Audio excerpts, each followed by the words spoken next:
नमस्कार निजड़ को स्वागत मुसुर्पा बंगोपसागर रे शक्तिशाली घूर्णिझड़ सृष्टि पई पाणीपाग अनुकूल 4 राज्य में बढ़िबो वर्षा रे भिजी पारे दुर्गा पूजा गत 2 दिन हला राज्य में चली खरा वर्षर लोचकाली खेल प्रबल खरा सांगकू अकस्मात होछि बिजुली घड़घड़ी सह वर्षा आज वर्षा नहीं 10टी जिला को येलो अलर्ट जारी करा जायछि।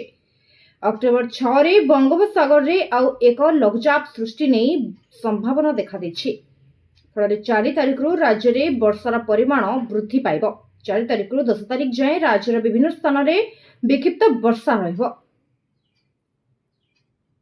अन्यपटे मौसुमी ऋतु शेष होइछि। सारा देशरू मौसुमी अपसरण मध्य आरंभ हो जाइछि।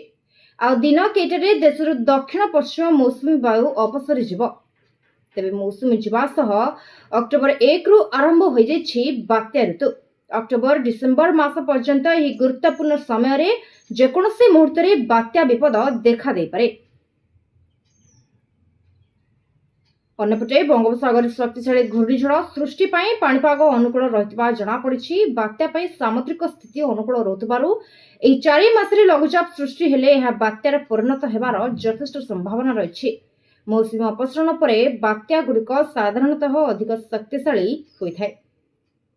वर्तमान मार्डन जुलियन ओसिलेशन सकारात्मक प्रभाव रही यह बात्या सृष्टि करिबारे अत्यधिक सहायक होइथाय। सेहिपरि उत्तर अंडमान सागर समेत बंगोपसागर रे तापमात्रा प्राय 32 रु 33 डिग्री मध्य रही। बंगोपसागर तापमात्रा 26.5 डिग्री डेइले यह बात्या पई सुहाउथुवा बेले चलित वर्ष यह तुलन रे तापमात्रा यथेष्ट अधिक रही।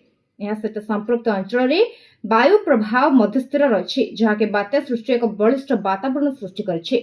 पूर्वरु एभଳି स्थिति समय 11 अक्टोबर 2018 रे तितली, 12 अक्टोबर 2013 रे फाइलिन, 12 अक्टोबर 2014 रे हुडहुड भଳି बात्या ओडिशा व्यापक क्षयक्षति घटाइथिबारु चलित वर्ष मध्य बात्या ऋतुको पाणीपाग विभाग सतर्कतार सह निरीक्षण करुछि।